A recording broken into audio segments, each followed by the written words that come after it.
back again, and now we're going to show you a little bit about candle making. Remember, there was no electricity, so they used candles for light.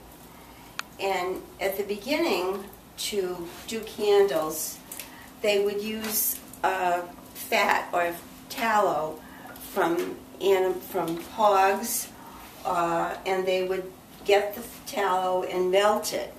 And it was very smelly. It was awful. But it did make a good candle. And later on, they got berries, as the Indians did, from Pond Meadow Park or perhaps the bogs. And bayberries look like this growing. They're little tiny waxy berries. And then what they would do is take several cups, it took quite a few, maybe around 20 cups, like this, of bayberries to make one candle. But there were a lot of berries around, but it was a long process. And those berries they would take and they'd melt them with a little bit of water, and the wax from the berries would rise to the top, and that's what they would use to make bayberry candles. Again, it took a lot of wax. Finally, they could use beeswax as well, and that's what they would also use. There was the wax from the bayberries turned the candles a little bit green, and it smelled very nice, much better than the old tallow wax. So that was much more popular. So, being at Thayer House, we tried to teach the children that the way they made the candles was to take the strings. This was wax that was braided, waxy string, and they would make a loop on the top, like Mrs. Devereaux has done, and they would put them on these sticks or rods, and the loops would go in the rods, and they would begin dipping the candles in the hot wax.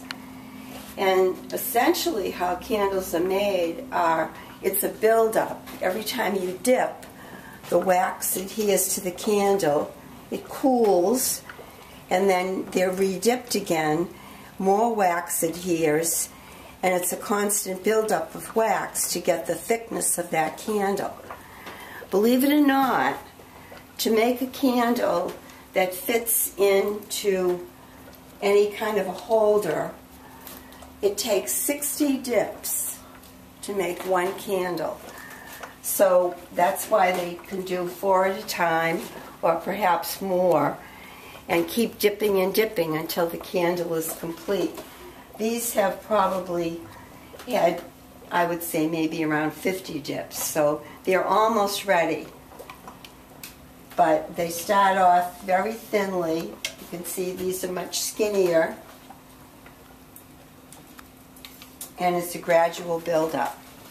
Sometimes, instead of dipping, another method would be a mold, and they would put the strings in the mold and tie them at the bottom, and then they would pour the wax into the mold, and different molds come in different quantities so that they could actually make quite a few candles at one time. It might take 24 hours for these candles to get really hard, but then they could make a dozen at a time, and that worked out well too. But the process of dipping is really the oldest process. These molds came into use a little bit later. And then after the candle is ready to be taken off, we take them off the strings. Take it out. Yeah. And then you can show how you cut it.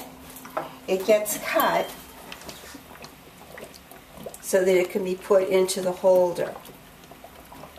It takes a little bit of time to cut them and shape them. Yeah, and then maybe this one will be a little bit thin, I think, but you get the idea. of the way to use the candle. Right. Now, you can imagine burning these candles. They had to make a lot of them. I mean, this probably would not even last maybe a couple hours, so there were several that had to be made. Children did their homework by these. In fact, we laughed because that's probably why they went to bed so early at night. There was nothing to do in the dark. You know, you couldn't really read too well. So homework would be done early, and then they would use the candles to finish up. And this was their lighting, main source of lighting. So there was a lot of, always making candles, a lot to do. And we're just stirring the wax. And it would have to be cleaned every once in a while to get out the debris that some of the candles would hold. Most of the time this wouldn't be a process that would be done by children. It would be done by adults, mainly because of the hot wax. But this was another constant item that was done in the keeping room.